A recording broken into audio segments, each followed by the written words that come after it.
দেখেন একটি বাক্যে যখন একটি ওয়ার্ড ইন্টারোগেটিভ প্রোনাউন এবং আরেকটি বাক্যে সেই ওয়ার্ডটি ইন্টারোগেটিভ অ্যাডজেক্টিভ হিসাবে ব্যবহৃত হয় তখন কিন্তু আপনারা কনফিউশনে পড়ে যান এবং চিনতে সমস্যা হয়।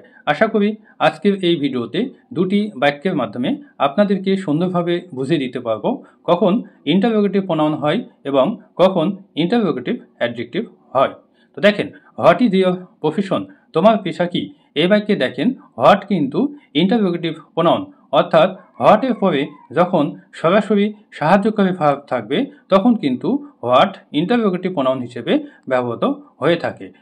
দ্বিতীয় উদাহরণ দেখেন, what laptop do you want to buy, কোন ল্যাপটপটি তুমি ক্রয় করতে চাও? তো দেখেন এই বাক্যে হোয়াটের পরে কিন্তু সরাসরি সাহায্যকারী ভার্ব না থেকে ল্যাপটপ কিন্তু বসানো হয়েছে, অর্থাৎ ল্যাপটপ হচ্ছে এখানে নাউন এবং নাউনের পূর্বে এখানে হোয়াট বসানো হয়েছে, এই জন্য হোয়াট এখানে interrogative adjective. Okay, thank you.